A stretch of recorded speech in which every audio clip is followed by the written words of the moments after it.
Assalamualaikum dan selamat sejahtera diucapkan kepada Puan Jelaina binti Naupiah serta rakan-rakan sekalian. Pada hari ini, kami daripada Seksyen 1 akan membentangkan satu pembentangan bagi subjek BMCO 2103 Analisis Kekilafan Bahasa.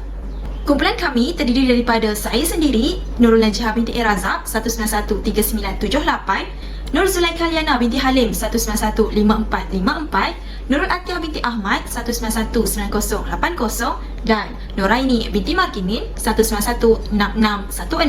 Tajuk pembentangan kami ialah Artikel 4, Rumusan Kajian Analisis Kesalahan Penggunaan Bahasa dalam Rencana Akhbar.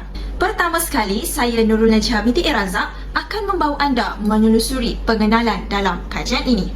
Apa itu rencana? Menurut Itolet dan Anderson, rencana ialah penulisan yang memprofilkan manusia sebagai berita, menerangkan kejadian yang menggerakkan berita, menganalisis apa-apa yang berlaku dalam kalangan masyarakat di dunia maupun negara serta mengajar masyarakat berbuat sesuatu. Walaupun penulisan berita agak terbatas berbanding penulisan berita, penulisan rencana mempunyai fungsinya yang tersendiri untuk mempengaruhi minda pembaca dengan mencadangkan idea-idea yang lebih baik serta menghiburkan pembaca. Seterusnya, apakah tujuan penulisan rencana? Menurut Andi Basso, tujuan penulisan rencana adalah untuk memberitahu, menghibur, mendidik dan meyakinkan pembaca. Bagi Julia dan Key pula, sifat penulisan kewartawanan itu sendiri sebagai penyebar maklumat yang akan membentuk pandangan dan pendapat umum tentang isu yang akan dibicarakan. Maka, bahasa memainkan peranan yang sangat penting dalam memastikan maklumat yang disampaikan dapat difahami dan diterima oleh pembaca. Syaril Nizam pula beranggapan bahawa penggunaan bahasa yang tepat, standard dan segar akan menghasilkan penulisan yang berpengaruh, diminati dan sukar dilupakan oleh pembaca. Maka, kesalahan penggunaan bahasa dalam penulisan rencana akan menjejaskan kelancaran penyampaian maklumat kepada pembaca. Seterusnya, kajian ini menyatakan bahawa kesalahan bahasa dalam penulisan rencana lazimnya berlaku apabila penulis menggunakan kata umum, kata abstrak, kata tidak lazim, kata emotif dan dramatik, kata berangkai, kata sinonim, kata yang menunjukkan ketidakpastian, kata yang tidak jelas kuantitinya, di samping penggunaan jargon dan pembentukan ayat yang panjang. Seterusnya, beralih pula kita ke bahagian objektif kajian. Kajian ini dijalankan bagi mengenal pasti kesalahan penggunaan kata dan pembentukan ayat dalam penulisan rencana akhbar. Objektif yang kedua pula ialah menganalisis jenis-jenis kesalahan dalam penulisan rencana akhbar berdasarkan perspektif Waterhouse 1989. Bahagian seterusnya pula ialah apakah masalah dalam kajian ini. Permasalahan kajian yang pertama menurut Azian Idruwani dan Zaitul Azma Zainun, bukan semua penulisan dalam akhbar menepati rumus tata bahasa Melayu, malah berlaku banyak kesalahan bahasa dalam penulisan kewartawanan yang dihasilkan. Selain itu, Lee, Zhang dan Du mendapati bahawa penulis media kerap menggunakan kata-kata baharu dalam penulisannya apabila tiada kata yang dapat menggambarkan idea yang ingin diketengahkan serta penggunaan perkataan yang tidak jelas iaitu fuzzy words yang tinggi sehingga menimbulkan kekeliruan dan kekaburan makna dalam kalangan pembaca. Seterusnya, Agu pula menjelaskan bahawa sesetengah wartawan menggunakan perkataan yang klise dan jargon serta pembentukan ayat yang kompleks dalam penulisannya.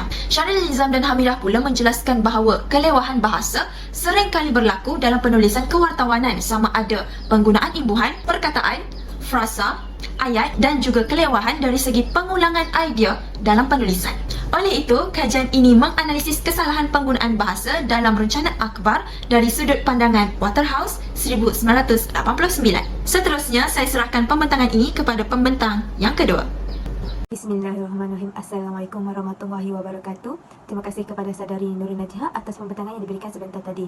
Saya, Nur Zulaikha Liana binti Halim, nombor kad matrik saya 1915454 akan membentangkan tentang suratan kajian bagi analisis penggunaan bahasa dalam rencana akhbar. Terdapat 5 kajian yang telah digunakan bagi menghasilkan kajian ini, iaitu kajian daripada Agu 2015, kajian daripada Lizan dan Du 2014, kajian daripada Ehineni 2014, kajian daripada Bukaria 2004 dan kajian daripada Hamidah 2012. Seterusnya, kita akan beralih kepada kajian yang pertama, iaitu kajian daripada Agu 2015 yang bertajuk A Linguistic Stylistic Analysis of Newspaper Report Age. Kajian ini berobjektif untuk meneliti gaya pelaporan berita dalam akhbar dari sudut linguistik stilistik. Hasil daripada kajian ini, Agu mendapati bahawa gaya keperengganan setiap penulis berita berkaitan undang-undang dan kehakiman adalah berbeza. Hal ini kerana sesetengah penulis menulis dengan menggunakan pendekatan psikologi melalui pemilihan kata atau pembentukan ayat yang mewujudkan sentimen tertentu, dan ada juga penulis yang menggunakan pendekatan berbentuk neutral atau objektif. Aku juga mendapati bahawa terdapat penggunaan kata atau frasa yang berbunga-bunga dalam penulisan yang berkaitan undang-undang dan kehakiman. Baginya penulisan sebegini tidak selesai digunakan oleh pembaca. Hal ini kerana mesej yang ingin disampaikan akan menjadi sia-sia. Kajian yang kedua ialah kajian daripada Lee Zhang dan Du 2014 yang bertajuk A Case Analysis of Lexical Features in English Broadsheets and Tabloids. Kajian ini berobjektif untuk mengenal pasti ciri-ciri leksikal dalam dua buah akhbar yang berlainan jenis, iaitu akhbar popular dan akhbar berkualiti, dengan menggunakan pendekatan kontrastif. Hasil daripada kajian ini, Lee Zhang dan Du mendapati bahawa terdapat pembentukan kata majmuk baharu yang dicipta oleh penulis sehingga menimbulkan kekaburan makna, dan terdapat kekerapan yang tinggi dalam penggunaan kata-kata yang tidak jelas dalam akhbar berkualiti berbanding pada akhbar popular. Lee Zhang dan Du berpendapat bahawa penggunaan sesuatu perkataan dalam penulisan kewartawanan mencerminkan perspektif dan pendirian seseorang penulis untuk menggilap perkembangan bahasa, di samping membantu pembaca memahami kandungan yang ingin disampaikan. Kajian yang ketiga ialah kajian daripada Ehineni 2014 yang bertajuk Lexical Structural and Rhetorical Features of Nigerian English Print Media. Kajian ini berfokus kepada aspek linguistik iaitu leksikal dan struktur ayat dalam akhbar perlu dititik beratkan aspek kesederhanaan dan kejelasan. Beliau berpendapat bahawa pemilihan leksikal khususnya penggunaan singkatan dan akronim dalam penulisan kewartawanan perlu bersifat umum. Malah penggunaan singkatan dan akronim yang tidak diketahui umum perlu dielakkan.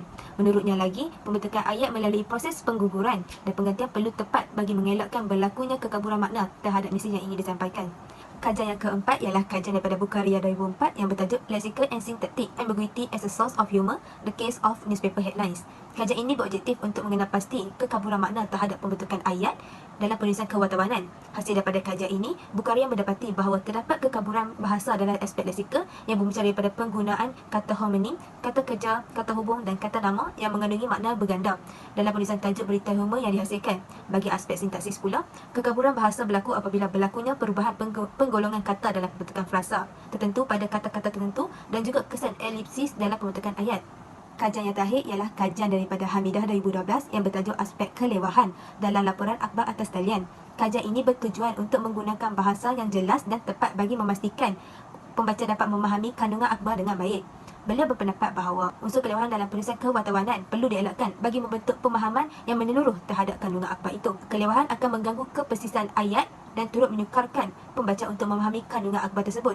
Walaupun penulis mempunyai kebebasan untuk melaporkan berita dalam gaya bahasa dan kepeneganannya tersendiri, penekanan terhadap aspek pembentukan ayat perlu diberikan perhatian. Malah penggunaan kata yang membazir dalam pembentukan ayat perlu dielakkan supaya sesuatu penulisan itu padat dan ringkas serta mudah difahami oleh pembaca. Seterusnya kita akan beralih kepada metodologi kajian. Terdapat dua kaedah yang digunakan dalam menghasilkan kajian ini, iaitu kaedah analisis kandungan teks dan juga kaedah pensampulan sistematik dan statistik. Bagi kaedah analisis kandungan teks, penulis menggunakan pendekatan yang dikemukakan oleh Waterhouse 1989, iaitu ciri-ciri bahasa penulisan kewartawanan dalam menganalisis rencana yang dipilih.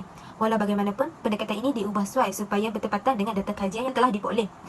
Oleh itu, aspek-aspek bahasa yang dilihat dalam kajian ini terbahagi kepada 7 aspek, iaitu penggunaan kata umum atau abstrak, penggunaan kata tidak lazim, penggunaan kata sinonim, penggunaan kata yang menunjukkan ketidakpastian, penggunaan istilah jargon, penerangan ayat yang berlebih-lebihan, dan kesalahan ejaan.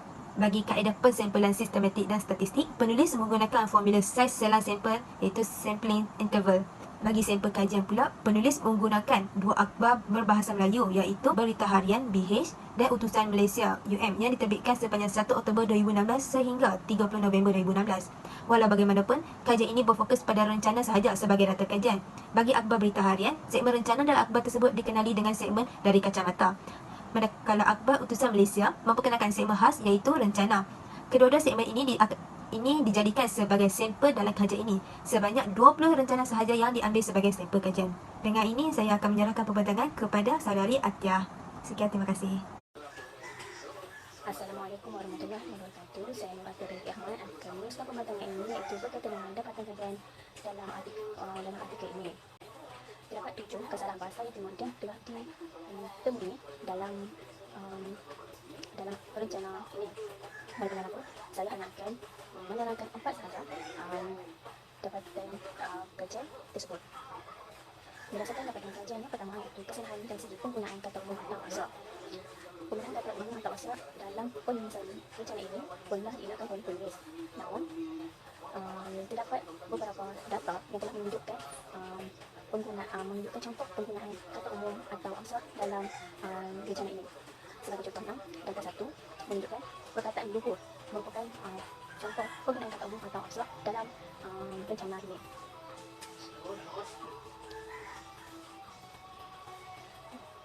Dalam data 1, luhur pada asalnya bermaksud perihal yang mulia, tinggi, dan agung menurut Kamus Dewan edisi keempat 2015. Namun, dalam konteks ayat yang terdapat dalam data 1, perkataan luhur tidak wajar digunakan kerana tidak sesuai dengan konteks ayat tersebut. Oleh itu, perkataan tepat atau benar lebih sesuai digunakan dalam ayat tersebut. Seterusnya, data yang kedua iaitu perkataan pelajar. Yang pelajar ialah orang yang belajar seperti murid sekolah, penuntut di maktab dan sebagainya menurut Kamus Dewan edisi keempat 2015. Namun, dalam konteks ayat atau dalam rencana itu, perkataan pelajar tidak sesuai digunakan kerana dalam ayat itu lebih menerangkan kepada pelajar di universiti awam. Oleh itu, perkataan mahasiswa lebih sesuai atau lebih tepat digunakan bagi menggantikan kata pelajar dalam ayat tersebut. Pendapatan kajian yang kedua iaitu dari segi kesalahan bahasa penggunaan kata tidak lazim adalah sekatnya KTM. Kata tidak lazim ialah kata yang jarang atau kurang digunakan oleh masyarakat secara luas dan hanya digunakan oleh golongan tertentu sahaja.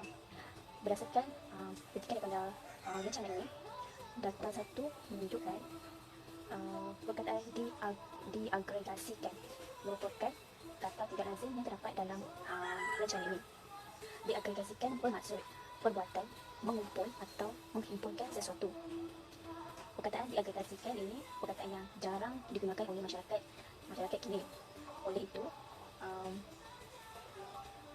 perkataan dikumpulkan atau dihimpunkan adalah lebih sesuai digunakan dalam penulisan rencana ini kerana maksudnya yang lebih mudah untuk dipahami oleh para pembaca. Seterusnya, data yang kedua menunjukkan contoh penggunaan kata tidak lazim iaitu perkataan apresiasi. Menurut Kamus Dewan edisi keempat tahun 2015, apresiasi merujuk kepada suatu penghargaan terhadap sumbangan atau jasa seseorang. Disebabkan apresiasi merupakan kata tidak lazim dalam rencana itu, maka perkataan apresiasi itu sesuai digantikan dengan perkataan yang lebih mudah untuk pembaca memahami iaitu kepuasan atau penerimaan bagi ayat tersebut. Maka orang akan lebih mudah untuk faham apa yang dimaksudkan dalam rencana tersebut. Seterusnya, kesalahan bahasa yang ketiga ialah penggunaan kata sinonim. Iaitu kata sinonim ialah kata atau ungkapan yang mempunyai makna yang hampir sama dengan kata atau ungkapan yang lain. Berdasarkan rencana tersebut, data pertama menunjukkan kata sinonim dalam ayat tersebut ialah menyimpan wang dan menabung. Menyimpan ialah menghimpun wang atau menabung, manakala menabung ialah perihal simpan wang di dalam tabung, bank dan lain-lain. Maka maksud kedua-duanya ialah sama. Jika dalam rencana itu, seeloknya jika menggunakan ialah satu sahaja. Bagi data yang kedua, kata sinonim yang digunakan dalam rencana itu ialah pensyarah dan pembimbing. Pensyarah merujuk kepada guru di universiti, manakala pembimbing merujuk kepada orang yang membimbing. Dalam ayat tersebut, pembimbing dan pensyarah itu sesuai jika digantikan dengan tenaga pengajar supaya ayat itu lebih tepat dengan konteks ayat itu. Dapatan kajiannya seterusnya ialah kesalahan dari segi penggunaan kata yang menunjukkan ketidakpastian. Kata menunjukkan ketidakpastian ialah kata yang digunakan untuk menghubungkan sesuatu wacana yang mempunyai perkara yang tidak pasti atau menggambarkan sesuatu keraguan seperti mungkin atau barangkali. Berdasarkan rencana ini, penggunaan kata mungkin dan barangkali bagi setengah ayat wajar dikukuhkan kerana perkataan mungkin dan barangkali itu tidak sesuai dengan konteks ayat. Jadi, elok jika digantikan dengan perkataan hakikat yang dalam ayat tersebut untuk lebih sesuai dengan konteks ayat yang terdapat dalam rencana tersebut. Sekian dari saya. Kemudian seterusnya akan kita tanggung pemerintahan seterusnya. Assalamualaikum warahmatullahi wabarakatuh. Saya Narani binti Markimin akan meneruskan pembentangan kami pada hari ini dengan membentangkan dapatan kajian yang seterusnya dan juga akhir sekali penutup. Saya akan ceritakan slide di bahagian sini agar anda lebih faham dengan apa yang saya bentangkan dan kita boleh lihat bersama-sama. Baiklah, kita beralih kepada dapatan kajian yang seterusnya iaitu penggunaan perkataan jargon ataupun DJ. pengkaji telah menyatakan bahawa perkataan jargon ini merupakan istilah yang khusus dan teknikal yang digunakan dalam sesuatu bidang yang tertentu. Dan menurut hasil kajian, terdapat 12 perkataan jargon yang digunakan dalam akhbar BH, manakala akhbar UM mempunyai 6 perkataan jargon. Jika anda lihat dalam data yang pertama, perkataan statut, iaitu istilah teknikal dalam bidang perundangan, telah digunakan dalam akhbar BH. Dan pengkaji telah mencadangkan perkataan ini digantikan dengan perkataan perundangan. Manakala jika anda boleh lihat data kedua, iaitu perkataan regulasi merujuk kepada suatu peraturan yang dicipta untuk kelangsungan hidup masyarakat digunakan dalam akhbar UM, dan pengkaji telah mencadangkan menggantikan perkataan ini dengan menggunakan perkataan peraturan. Hal ini demikian kerana untuk memudahkan pembaca memahami kandungan yang ingin disampaikan, kerana tidak semua orang tahu akan maksud istilah-istilah jargon ini. Baiklah, kita beralih pula kepada dapatan kajian yang seterusnya, iaitu kesalahan ejaan ataupun KE. Jika anda boleh lihat di sini, Nur Azwan telah menyatakan bahawa aspek ejaan dalam penulisan kewartawanan perlulah berasaskan sistem yang telah dikodifikasikan. Dan Paimah pada 2004 telah menyatakan bahawa kesalahan ejaan dalam bentuk penulisan akan mengganggu kelancaran pembaca untuk memahami fakta yang ingin disampaikan dan seterusnya akan mengganggu mesej yang ingin disampaikan oleh penulis tersebut. Kita lihat pada data yang pertama. Perkataan Wellston Chung dalam akhbar BH telah dieja dengan salah. Anda boleh lihat di sini pembetulannya. Dan maksud perkataan ini adalah pandangan menyeluruh terutama bagi individu terhadap kehidupan manusia dan alam sejagat. Perkataan ini tidak akan dapat menyampaikan mesej tersebut sekiranya perkataan ini dieja dengan salah. Baiklah, kita beralih kepada data yang kedua, iaitu perkataan mentelaah dalam akhbar berita harian.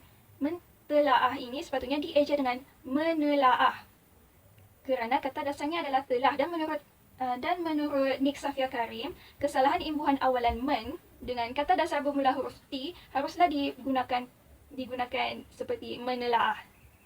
Baiklah, kita beralih kepada dapatan kajian yang terakhir, iaitu penerangan ayat yang berlebih-lebihan ataupun PA. Seperti yang kita sedia tahu, dalam penulisan kewartawanan sangatlah disyorkan untuk menghasilkan penulisan yang ringkas dan singkat. Seperti yang anda sedia nampak dalam slide ini, jumlah maksimum perkataan ialah sebanyak 30 patah perkataan sahaja.